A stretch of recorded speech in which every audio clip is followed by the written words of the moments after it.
Formativo de Fundación para la Promoción del Altruismo, Institución de Asistencia Privada, presenta El lado humano del periodismo, un servicio de anunciación, comunicación altruista, compromiso y servicio. Hola, ¿qué tal? ¿Cómo están todos ustedes? Me da mucho gusto saludarles. Esto es Anunciación TV y les invito a disfrutar conmigo esta conversación que tendremos con el doctor Rodrigo Guerra López. Él es director del Centro de Investigación Social Avanzada, CISAV. Él es un gran analista, un gran estudioso y además participó en el Sínodo de los Obispos en la Iglesia Católica para que finalmente surgiera de este sínodo muy importante la encíclica Amoris Laetitia de Papa Francisco. Y tenemos también a Jorge Traslocheros Hernández. Él es un gran comunicólogo, investigador del Instituto de Investigaciones Históricas de la UNAM, politólogo, comunicólogo, analista también, una gran voz del pueblo de México, porque nos representa a muchos en las cosas que dice, lo mismo que Rodrigo Guerra. Rodrigo y Jorge, muy bienvenidos a este programa. Yo quiero pues que ustedes aprovechen a dos cosas muy importantes. Por un lado, Rodrigo, que nos actualice sobre los estudios que ahora mismo se están publicando en la Universidad de Hopkins y que nos pongas al día respecto de los nuevos descubrimientos que hay o las afirmaciones a descubrimientos de toda la vida o saberes de toda la vida, cómo los científicos se esmeran en probar lo que la cosa es respecto de la sexualidad humana. Y Jorge Traslocheros, la comunicación social, cómo hacer para que todos seamos escuchados y lleguemos a un acuerdo conforme a la verdad. Vamos con Rodrigo primero. Adelante, Rodrigo. Muy buenas tardes y gracias por el interés en estos temas. En efecto, cada vez existen más y más estudios que hacen una evaluación de lo que en algún momento se festejó y que por parcial ha resultado problemático. Me refiero en particular a los reviews, como le dicen los académicos, que se están haciendo sobre la vida sexual de las personas, sobre qué consecuencias han tenido la ideología de género al interior de las políticas públicas y otras cosas. ¿No te escucho bien? A ver, Rafa, ¿pasa algo con el audio? Rodrigo Guerra, yo no lo escucho bien acá. Entonces, ya te escucho otra vez. Pero capto un ruido un poquito extraño. Sí. Pero continúo un poquito explicando que existe una gran cantidad de estudios que nos muestran una cosa muy importante. Por una parte, que es cierto que la categoría de género ayuda a visibilizar inequidades, injusticias, por largo tiempo ocultadas en nuestra sociedad. Pensemos cómo gracias a... Otra vez se corta. ¿Qué es lo que está pasando? Ay, me interesa muchísimo escuchar a Rodrigo Guerra. ¿Qué tal si lo hacemos vía telefónica entonces, Rodrigo? ¿Sí? Vamos. Perfecto. A ver, Rafa, explícame, no te oigo. Aunque te oigan aquí en vivo todos. La otra línea. Tenemos la otra línea, ya es Jorge Traslocheros. Bueno, a ver, entonces, Rodrigo, a ver, háblanos. Sí, comentaba que, por una parte, muchos estudios nos ayudan a entender que, en efecto, el reconocer que existe el género, es decir, que existe la dimensión sociocultural y simbólica de nuestra sexualidad, ha ayudado a visibilizar algunas inequidades existentes en nuestras sociedades. ¿Cuántos de nosotros nos hemos quedado sorprendidos al ver cómo la mujer, por ejemplo, ha sido invisibilizada en su dignidad y en su protagonismo histórico y social durante tantos siglos o milenios? Justamente hoy tenemos una categoría de análisis social, que es la categoría de género, que nos permite percibir inequidad, injusticia, desempeños sociales afortunados de los sexos o desafortunados también. Sin embargo, este hecho, el hecho de que existe el género, ha comenzado a ser interpretado por las teorías de género. Y aquí es donde existe una gran diversidad de hipótesis filosóficas, casi todas, que tratan de mostrar de qué manera la identidad sexual de la persona está construida de la mano o separada del género. Y finalmente, lo que encontramos también, y es muy lamentable porque hoy es tal vez lo más importante en el debate público, es que algunas personas usan de manera ideológica y política algunas teorías de género para avanzar en una hipótesis, en un proyecto sociopolítico concreto que muchas veces lastima los valores más queridos por las personas y por las familias. Allí es donde se encuentra la ideología de género. Podemos entonces identificar como 3 niveles: el género como un hecho sociológico, las teorías de género que son muy variadas, algunas mejores que otras, y la ideología de género como una agenda político-ideológica que busca desensamblar la relación que existe entre identidad sexual profunda de la persona y su desempeño simbólico, social, lingüístico a lo largo de la historia. Hoy tenemos ya estudios, ahorita tú mencionabas los de la Universidad de Johns Hopkins, pero aquí tenemos algunos en el Instituto de Investigaciones Sociales de la UNAM, realizados por Fernando Pliego, que nos muestran cómo las familias bien integradas, las familias en donde existe el papá, la mamá, los hijos, con todos sus límites y sus heridas, contribuyen más al desarrollo y a la estabilidad de las naciones. Y se han hecho estudios comparativos por parte de entre los distintos países y dando resultados que, más allá de moralinas, nos dejan muy claramente la evidencia empírica de que un matrimonio integrado por papá y mamá educa mejor a los hijos y permite un desempeño social, sanitario, psicológico, mucho más adecuado. Sobre todo en sociedades tan lastimadas, por ejemplo, por la violencia como las que tenemos en América Latina y en particular en México.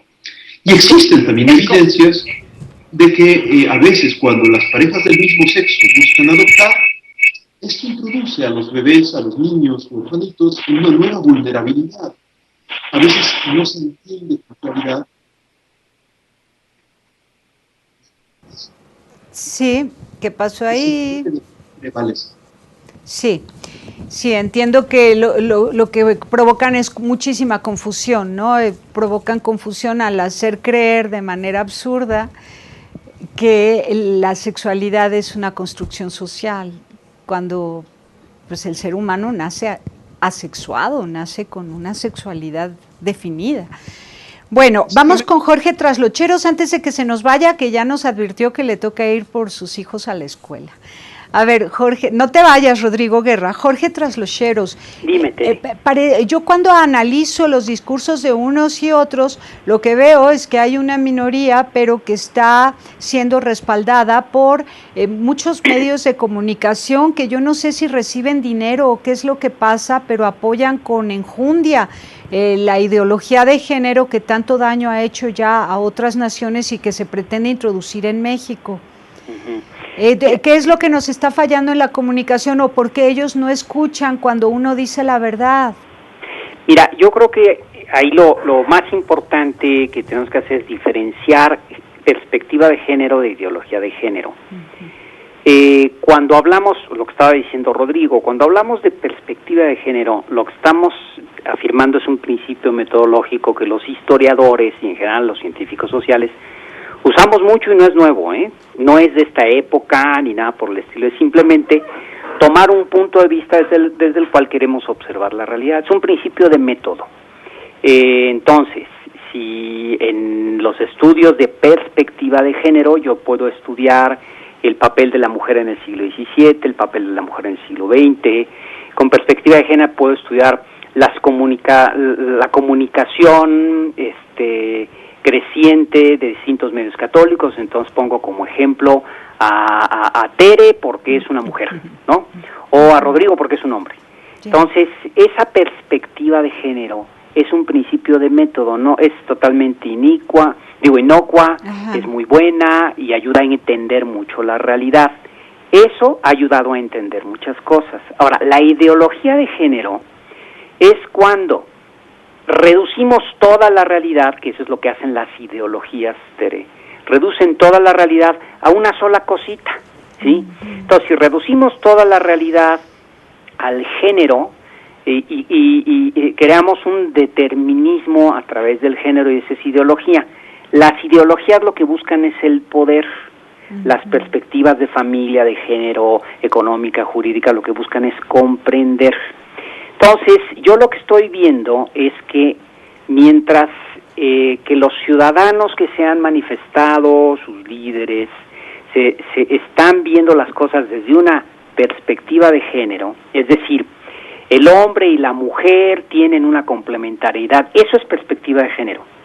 El hombre y la mujer se pueden reproducir, eso es perspectiva de género.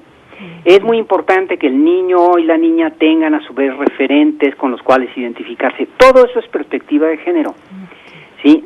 Y el problema es que del otro lado lo que hay es una ideología que se quiere imponer, que es la ideología del pensamiento único, que en realidad lo que están haciendo es reducir toda la complejidad de las relaciones humanas a un solo elemento, que es la eliminación de toda diferenciación sexual, es decir, la homosexualización de todas las perspectivas de género que pueda haber.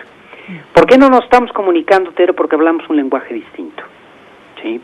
Entonces, mientras pero se nota, yo me doy cuenta que es muy caprichosa la ideología de género porque por un lado no escucha y por otro lado insiste en sus necedades y además insulta. Porque es una ideología, es decir, mira, las ideologías siempre tratan de imponerse como el pensamiento único porque consideran que desde su ideología todo se resuelve. Así fue el nacionalcatolicismo de Franco en España, que le hizo tanto daño a la Iglesia. Así es el socialismo cubano, así es Maduro en el socialismo bolivariano, así era Pinochet en el fascismo chileno, Hitler o Stalin. Es decir, todos los que intentan imponer una ideología reducen toda la realidad a eso. Ahora lo que se ha puesto de moda es la ideología de género, porque efectivamente hay una intención, ni siquiera de los gays, es la intención de un grupo político de reducir todo a una sola ideología de género y por lo tanto todo lo que se salga de ahí está mal. Está mal que seamos hombres y que seamos mujeres, está mal que seamos niños y niñas, está mal que existan las familias, está mal que se reproduzcan. Eso es lo que, por ejemplo, la Suprema Corte ha estado diciendo, que es inconstitucional decir que la unión entre un hombre y una mujer puede tener entre sus fines la reproducción. Eso no tiene ninguna lógica, sí, a menos que sea una ideología que se esté imponiendo, ¿sí? No importa la familia, sino la autodeterminación, y la familia es contraria a la autodeterminación del individuo, como dice la Suprema Corte de Justicia de la Nación en México. Entonces, ahí hay un problema de comunicación. Ahora, ¿qué hacer?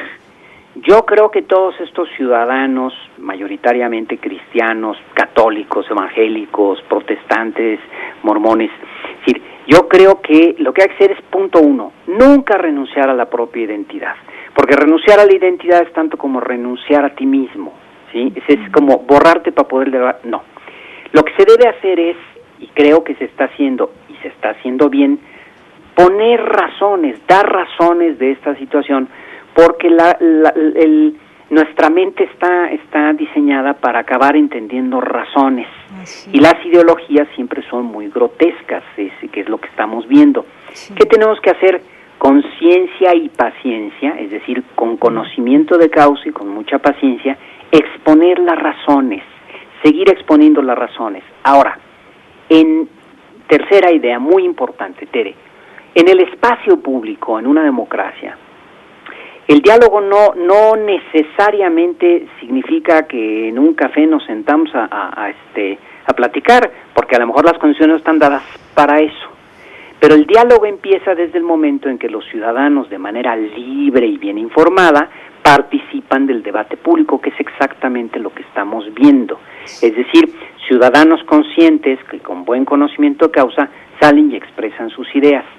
Los promotores del pensamiento único, y aquí tenemos que entender que no es un problema de homosexuales, es un problema de imposición de una ideología como pensamiento único.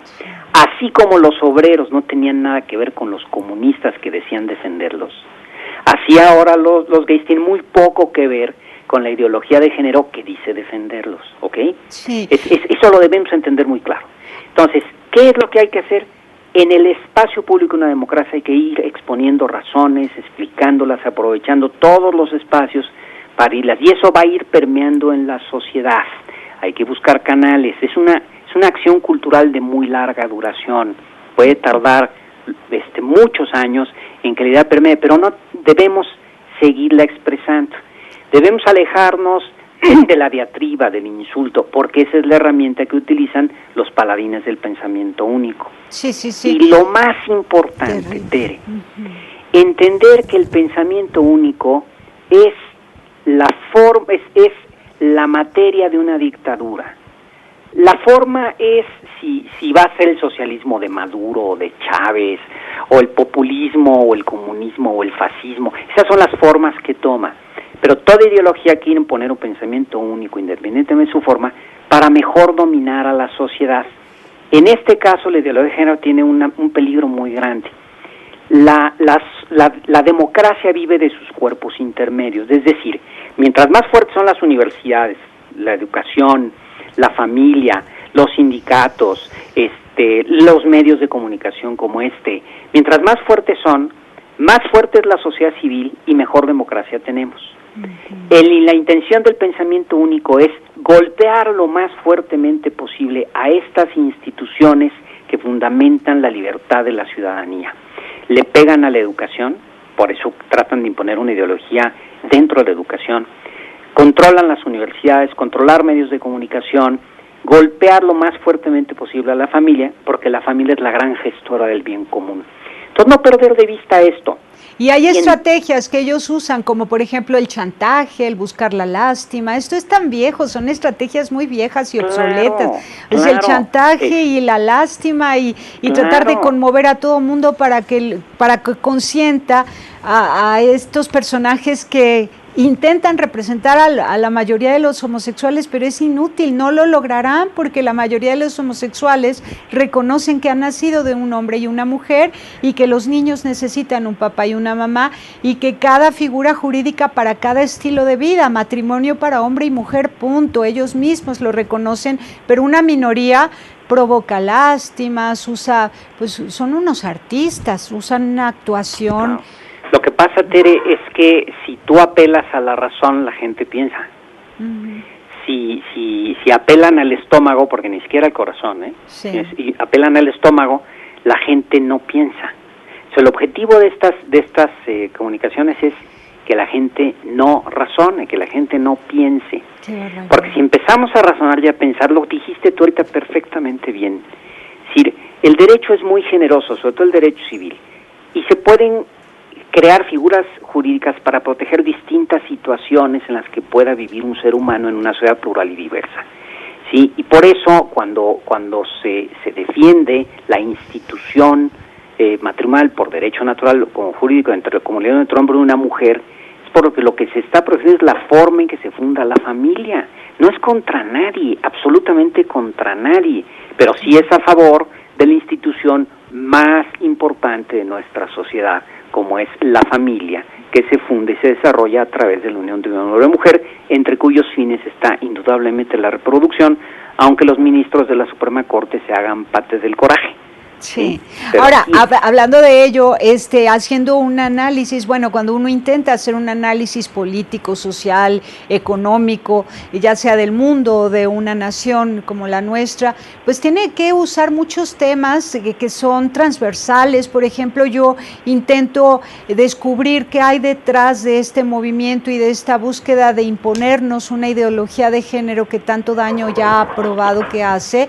Sí. Y pienso en el Tratado Transpacífico, por ejemplo. ¿Qué tienen que ver las ganancias hasta en un 75% del poderío económico, hasta en un 75% de laboratorios y farmacéuticas detrás de esta imposición ideológica de la ideología de género? Por ejemplo, me pregunto qué busca la ONU al querer debilitar la voluntad de los habitantes de todos los pueblos metiendo la ideología de género.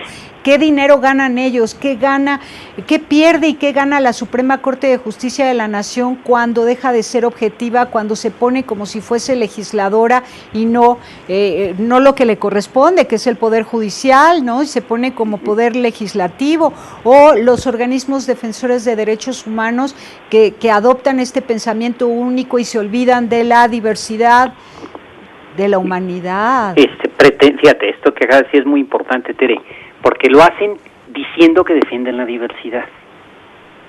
Sí. Se equivocan. Esa es la trampa siempre de las ideologías. Es un engaño. ¿Sí? Es decir, siempre están defendiendo una causa superior cuando en realidad están engañando, ¿no?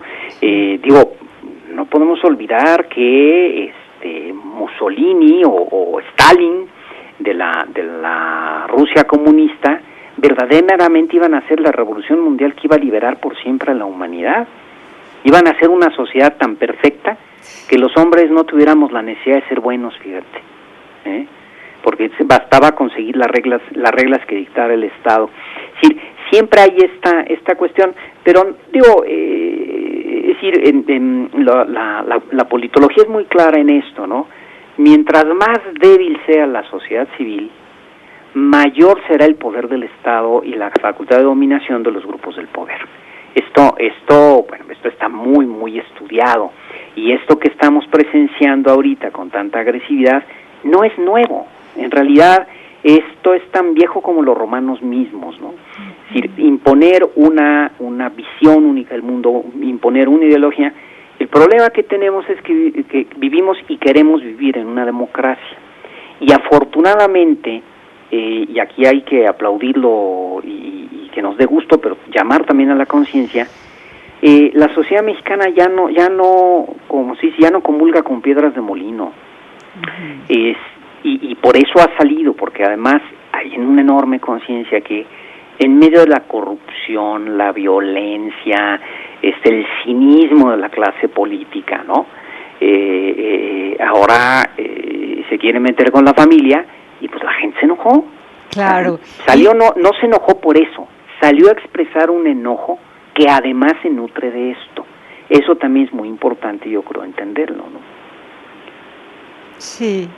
Me encanta que lo digas, es verdad, cuando nos tocaron un punto álgido que es de interés común para todos, que es la familia, el matrimonio, lo más hermoso que existe, la vinculación de dos personas, hombre y mujer, que dan vida, ¿no? Sí. Y luego el nacimiento de un nuevo bebé en el que se renueva ese derecho a tener un papá y una mamá hoy y siempre, ¿no?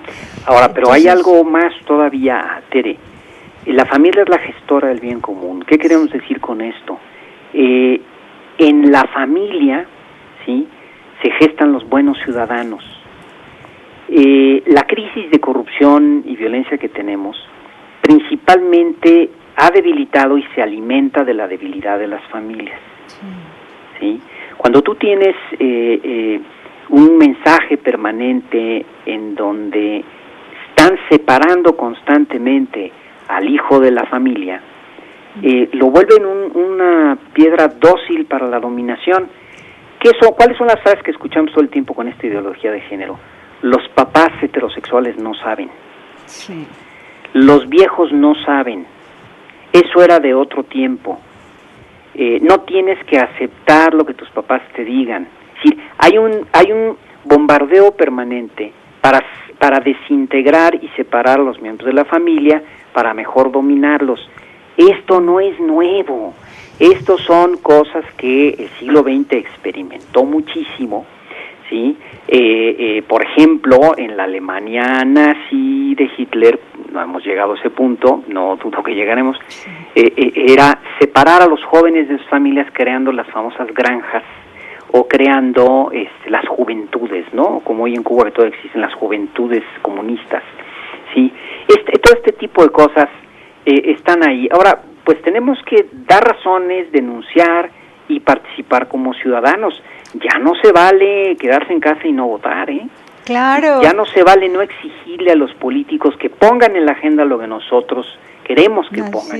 Y yo creo que es importantísimo que en ese momento la ciudadanía le exija a los políticos poner a las familias mexicanas en medio del debate nacional, con total independencia de lo que pueda decir la CONAPRED o lo que digan los promotores de la ideología única o lo que diga la ONU o lo que diga quien sea.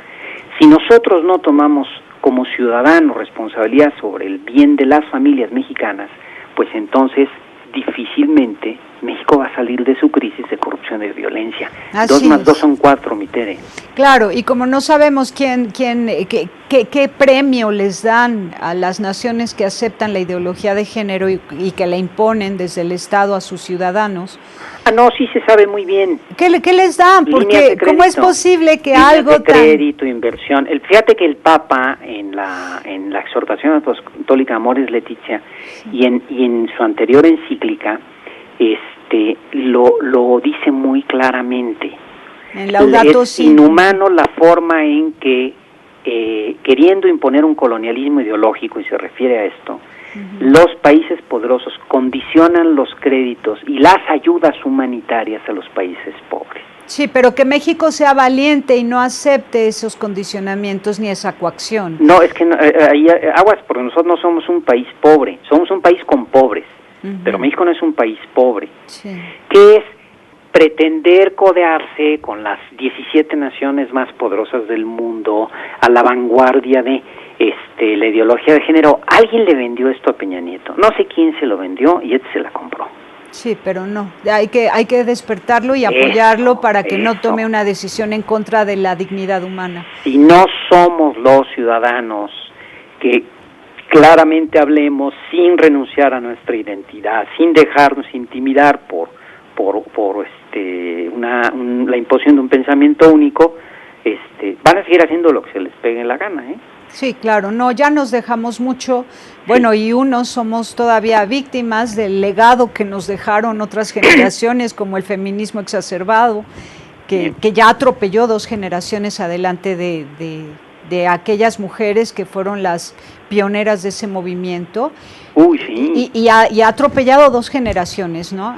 Que le han seguido, y qué barbaridad, vemos las consecuencias atroces, y por eso tanto sufrimiento en las familias de México. Ya no vamos a permitir que sigan atropellando la verdad, que sigan... Y bueno, pero sí. Fíjate, el ejemplo que tú estás poniendo es muy interesante, Tere, porque eso lo que provocó fue el crecimiento del machismo. Provocó una desubicación de los hombres en el mundo, es decir, está muy bien, y yo creo que todos lo aplaudimos, y yo como católico, pero como foca lo aplaudo fascinadamente, que la mujer ahora pueda desarrollar mucho más sus potencialidades, si no, no estaríamos platicando, mi Tere. Sí, claro, por supuesto, pero no al grado de perder el sentido de la maternidad. Hombre, me indigna profundamente es que, ¿y los hombres no hay que reeducarlos también? ¿No hay que educar a los hombres para que respeten a las mujeres, para que les den su lugar, para que aprendan a verlas cara a cara? Y como eso no sucede, entonces hay una bola de machitos que se la pasan fastidiando a las mujeres. Pero ese es el problema siempre de las ideologías. Sí. Otra vez, la perspectiva de género nos diría, hoy la mujer tiene muchas posibilidades como nunca antes de hacerse presente en la escena pública y brindarnos toda su sabiduría. La ideología de género dice, ¿sí? Solo las mujeres que se hagan hombres valen, las demás son una bola de babosas, dejadas, etcétera, así que los hijos estorban, el marido estorba, amamantar es una cosa de la prehistoria o cosas así, sí. Esa es la ideología. Sí. Esa es la ideología, claro. Perspectiva de género es aquella que reconoce las capacidades de la mujer dentro de toda la sociedad, incluso su presencia en la familia. E ideología de género es la que le da peso a la mujer independientemente del varón, no distingue entre hombre y mujer. Más aún, en contra de, más aún. Y en contra de sí misma, ¿no? Claro, porque incluso la feminidad para la ideología de género resulta ridícula. Exactamente. Qué cosa tan grave. Bueno, pues yo te agradezco enorme, Jorge Traslocheros. ¿Ya te vas a ir o te quedas con nosotros? Está con nosotros Rodrigo Guerra, lo ponemos en pantalla. Ya me voy corriendo a recoger a mis hijas a la escuela porque los hombres hoy tenemos una responsabilidad muy importante, Tere, que es reeducarnos a nosotros mismos en apoyo con nuestras mujeres. Qué bueno, me alegra. ¿Eh? Abrazo eso que dices y bendiciones a ti, a tu mujer y a tus hijitos. Un abrazo fuerte. Gracias. Muchas gracias, un beso, saludos al gran Rodrigo. Gracias, aquí está Rodrigo. Hasta luego. Hasta luego. Ustedes han tenido los datos de Jorge Traslocheros en pantalla, pueden estar en comunicación con él a través de Twitter y su correo electrónico. Ahora, Rodrigo Guerra, volvemos contigo. Hablemos de Amoris Laetitia, hablemos de los nuevos descubrimientos o más bien los avales científicos al respeto de la diferencia natural entre hombre y mujer, la complementariedad entre hombre y mujer, la paternidad y maternidad para bien de los niños y niñas. ¿Cómo abordas el tema? Sí. Creo que ya me están escuchando por el teléfono. Ay, qué bueno, entonces ahora está... Nada más bajarle el volumen a tu computadora para que no haya reverberancia. Perfecto. Y disfrutamos más tu voz. A ver. Pues muy bien, justamente una de las cosas tal vez más interesantes de este debate es que, como ya Jorge Traslocheros lo señalaba, pareciera que la diversidad que existe en nuestra sociedad no se quiere reconocer con instituciones diversas, sino que se cae en la fácil trampa de tratar de meter en una institución de corte heterosexual como es el matrimonio, la diversidad afectiva, social, sanitaria, humana, de las parejas del mismo sexo que desean vivir de una manera estable. Esto llama la atención porque esto no es nuevo. Una cosa interesante, un poco de filosofía, a lo mejor nos hace bien en este momento, sí, es descubrir cómo el viejo Aristóteles había pensado que la mujer, para que pueda salir de su nivel de inferioridad, como él la consideraba, tenía que imitar al varón. Entonces, digámoslo así, Aristóteles es el padre de la liberación femenina por vía masculina o masculinizante. Sí. Platón, que había sido el maestro de Aristóteles, pensaba bien distinto.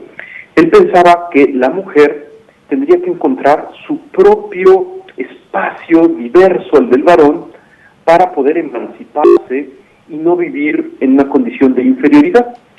Curiosamente, con dificultad lo fuimos descubriendo, el primer feminismo que hubo a finales del siglo XIX y principios del XX intentaba liberar a la mujer por vía masculinizante. Y fue una conquista social y cultural el descubrir el que la mujer tiene que liberarse, por supuesto, del yugo injusto que a veces los hombres le endilgamos, pero no por una vía que la masculinice, sino por una vía que recupere su genio, su especificidad. Y por eso es que desde mediados del siglo XX se comenzó a hablar del genio femenino, es decir, de la originalidad que posee la mujer al interior de la sociedad y que debe de defender y promover. Hoy está pasando algo similar con las parejas del mismo sexo, que sienten como la tentación de buscar incluirse dentro de una sociedad que histórica y jurídicamente ha sido de naturaleza heterosexual y al contrario no buscan encontrar formas o figuras jurídicas ad hoc que reconozcan su especificidad y sus peculiaridades, que desde un punto de vista moral a lo mejor a algunos no nos pueden gustar, pero que desde el punto de vista jurídico pues requerirán ser atendidas y entendidas, porque el derecho, ante todo, lo que salvaguarda o lo que busca es respetar las condiciones de justicia para que las más diversas personas podamos convivir sin agredirnos. Así las cosas, yo celebro cuando veo que algunas pocas voces ya empiezan hoy por hoy a advertir que necesitamos instituciones diferentes para proteger derechos diferentes en el debate actual sobre el matrimonio igualitario, que, como su nombre lo indica, quiere igualar lo diverso y eso lastima la diversidad. Así es, quiere igualar lo diverso y eso lastima la diversidad. De manera que suena muy razonable el que la institución del matrimonio quede como está y que haya otra figura jurídica que garantice el compromiso que quieren establecer dos personas del mismo sexo entre sí y que satisfaga las demandas de sus derechos, necesidades y obligaciones mutuas. Ahora, para los niños, un papá y una mamá, porque si es que papá y mamá son los que han gestado un bebé, es natural, es obvio que ese bebé necesita de todos los bienes intelectuales, espirituales y afectivos de un papá y una mamá para su formación. Exactamente, y nuevamente los estudios más recientes, sociológicos, psicológicos, están recuperando esa intuición que seguramente muchos de nosotros tenemos aun cuando no seamos expertos en esos territorios. El aporte diferenciado de lo diverso enriquece la vida, mientras que la homologación en una sola modalidad de experiencia humana empobrece la vida y el desarrollo. Esto es un principio válido para cualquier sociedad plural, porque en el fondo es el que manifiesta que la pluralidad es un factor de enriquecimiento, pero es particularmente importante al interior de la educación de los niños y de los jóvenes, porque el aporte diferenciado de lo masculino y de lo femenino nos permite justamente comprender que la sociedad es diversa, que existen aportes distintos, que no existe una sola forma de ser humano, y que papá y mamá dan algo diverso, diferente, para el crecimiento de una personalidad sana. Un autor tan poco conservador como Sigmund Freud, justamente comenzó a descubrir la riqueza del aporte diferenciado de papá y mamá, y justamente empezó a denunciar que es una fuente de neurosis cuando este aporte diferenciado de papá y mamá no se da de una manera sana, complementaria, en donde lo diverso se integra con lo diverso, sino que Sigmund Freud justamente mostró que había maneras patológicas cuando hay un papá débil y una mamá demasiado autoritaria o viceversa. Hay maneras patológicas de intentar suprimir el aporte sano, enriquecedor, rico que provee lo masculino y lo femenino. Hoy, si tenemos futuro como sociedad, será aceptando lo diverso, incluidas a las personas homosexuales, pero dentro de marcos jurídicos igualmente diversos, que respeten algo tan querido y tan profundo como es la institución del matrimonio, y que innoven en materia de sociedades de convivencia, en donde se pueden salvaguardar derechos patrimoniales y sociales de personas de igual o diferente sexo que quieren convivir de manera estable. Claro, que se quieren comprometer uno con el otro o una con la otra, ¿no? Ahora, ellos han, una microminoría, porque realmente no es esa mayoría de personas que sienten atracción al mismo sexo o que practican la homosexualidad, los que han pugnado por esta introducción de la ideología de género que tanto daño hace a nuestro país, ¿no? Esa minoría han insultado a los sacerdotes de la Iglesia Católica, han dicho señalado de pederastas a todos como si todos fueran pederastas, ¿no? Han omitido reconocer que desde Benedicto XVI hay una sanción absoluta, definitiva para quienes han cometido ese delito, en fin.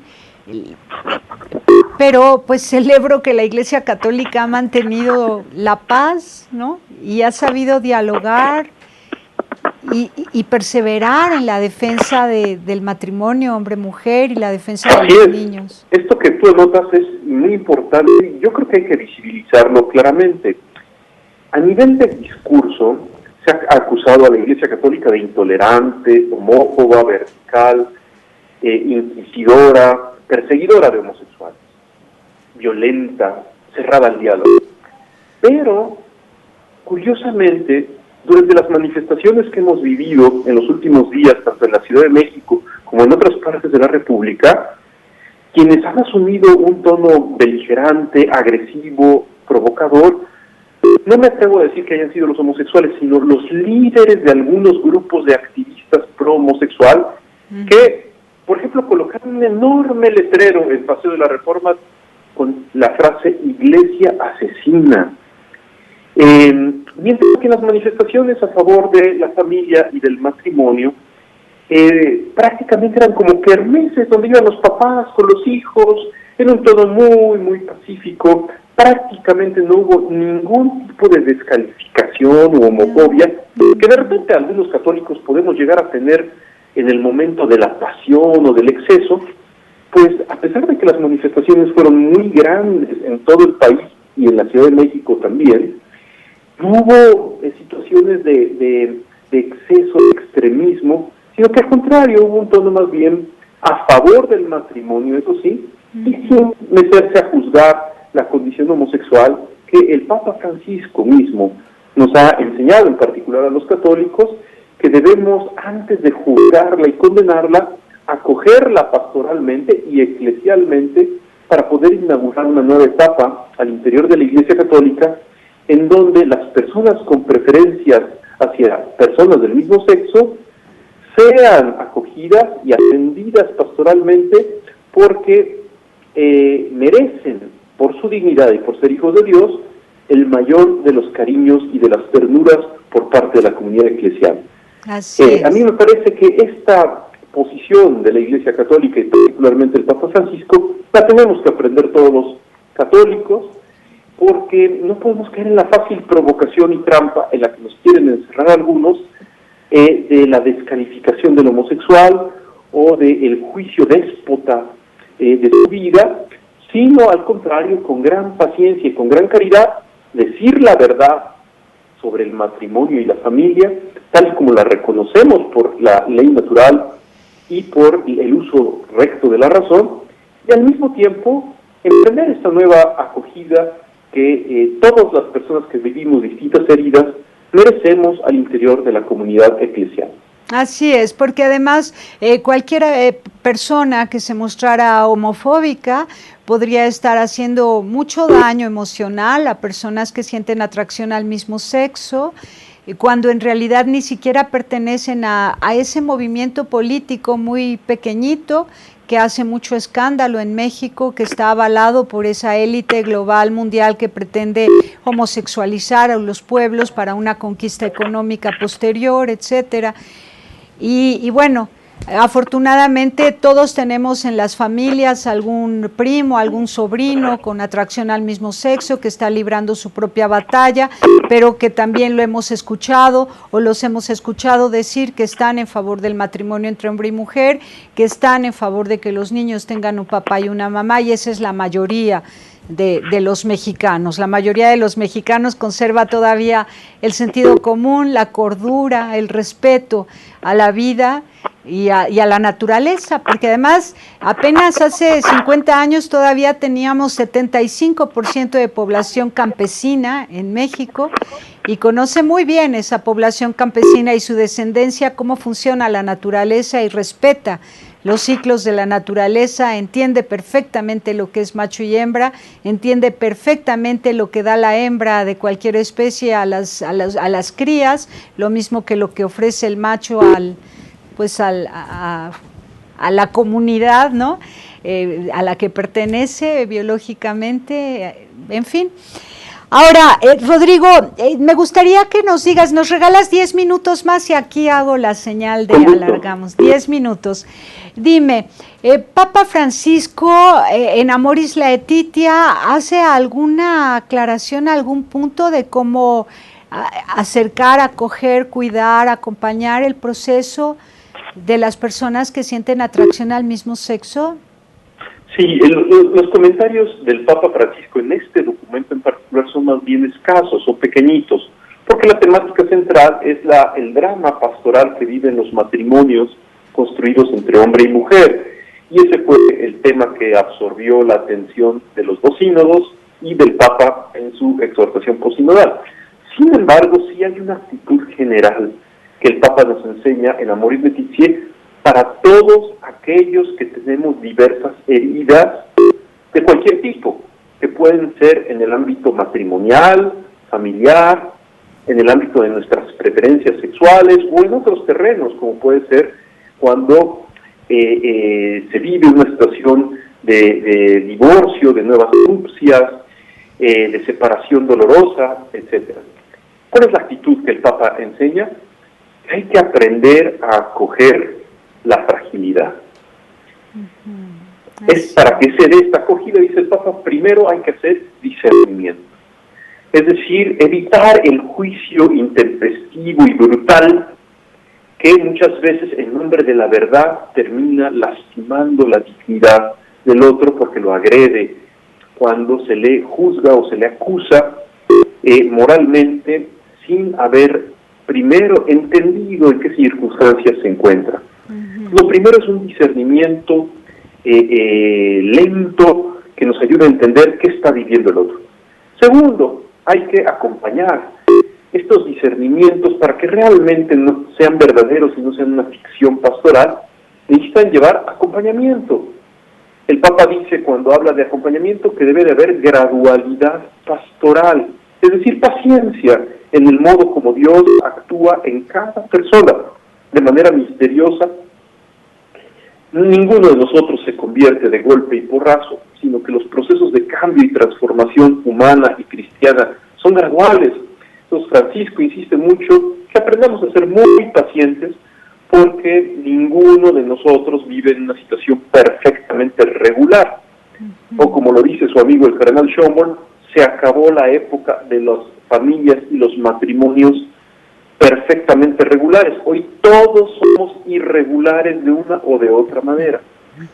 Y la tercera palabra o clave que el Papa Francisco introduce es integración.